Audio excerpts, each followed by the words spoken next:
Sama seperti bagaimana Yesus sudah mati buat kita. Yesus mati di kayu salib untuk menebus dosa-dosa kita, supaya kita yang tadinya sampah jadi berharga. Yesus memperlihatkan kepada kita bahwa kita layak untuk diampuni. Tuhan mau kasih tahu kita bahwa hidup kita sangat berharga sampai Yesus mau mati untuk kita. Jangan lagi apa yang Yesus lepaskan dari hidup kita, yaitu dosa, kita kembali lagi dalam kubangan yang sama. Jangan sampai lagi kita menghambakan diri kita kepada dosa, karena Yesus sudah membebaskan kita dari dosa. Roma 6 ayat 13 bilang gini, dan janganlah kamu menyerahkan anggota-anggota tubuhmu kepada dosa untuk dipakai sebagai senjata kelaliman, tetapi serahkanlah dirimu kepada Allah sebagai orang-orang yang dahulu mati tetapi yang sekarang hidup, dan serahkanlah anggota-anggota tubuhmu kepada Allah untuk menjadi senjata-senjata kebenaran. Jangan serahkan hidup kita lagi ke tangan yang salah. Waktu dulu kita hidup dalam dosa, kita kumpul dengan orang-orang yang membawa kita semakin terjerumus ke jalan yang salah. Kalau kita ngerti bahwa Yesus sudah mati buat dosa-dosa kita, Yesus sudah kasih kita hidup yang baru, harusnya kita ngambil keputusan. Kita nggak boleh lagi tinggal di tempat yang sama. Kita harus berani ngambil keputusan untuk meninggalkan teman-teman yang membawa kita hidup di tempat yang salah. Teman-teman yang membuat kita jatuh bangun dalam dosa, termasuk mungkin pacar kita yang membuat kita jatuh bangun dalam dosa, termasuk selingkuhan kita yang membuat kita nggak setia sama pasangan kita. Kita harus mengerti bahwa kita nggak boleh menyerahkan hidup kita kepada dosa,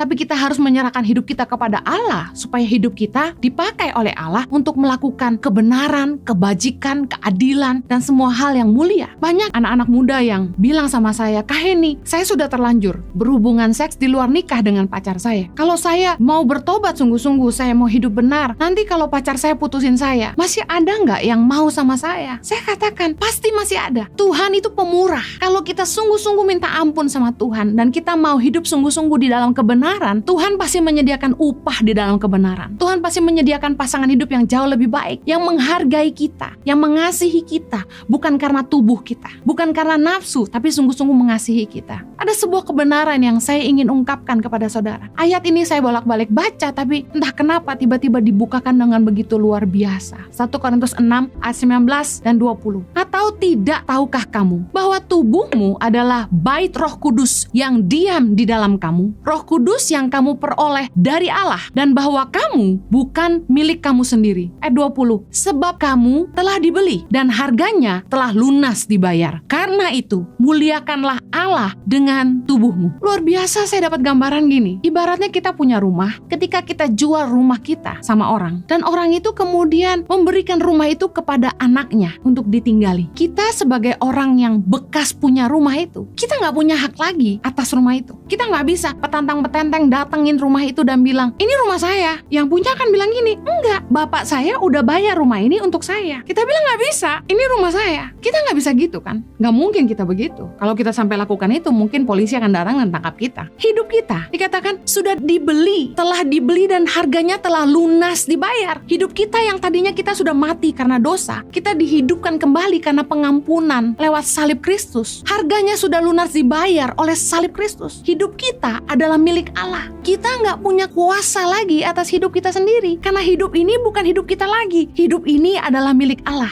Tuhan telah memberikan Roh Kudus untuk berdiam di dalam hidup kita. Tubuh kita ini sudah bukan milik kita lagi. Tubuh ini adalah milik Allah dan Roh Kudus sudah berdiam di dalamnya. Seperti rumah yang sudah kita jual, dibeli orang, lalu dia berikan kepada anaknya yang tinggal di situ. Roh Kudus tinggal di dalam kita. Ini milik Allah, bukan milik saya. Tapi kita lupa. Setelah kita mengenal Kristus, kita tahu bahwa hidup kita telah ditebus, sudah dibayar lunas oleh salib Kristus. Kita lalu macam-macam sama hidup kita. Kita seenaknya dengan hidup kita. Kita hidup jatuh bangun dalam dosa. Kita menyakiti hati Tuhan. Kita berdusta. Kita berzina. Kita bercabul. Kita menipu. Kita berbuat jahat. Kita nistai Tuhan dengan hidup kita. Padahal hidup kita ini milik Allah. Sudah bukan punya kita lagi. Dan Roh Kudus diam di sini. Dikatakan, tidak tahukah kamu bahwa tubuhmu adalah bait Roh Kudus yang diam di dalam kamu. Ketika kita menjadi milik Allah, Dia menempatkan Roh-Nya yang kudus untuk tinggal di dalam hidup kita. Hidup kita bukan milik kita lagi. Hidup kita adalah milik Allah.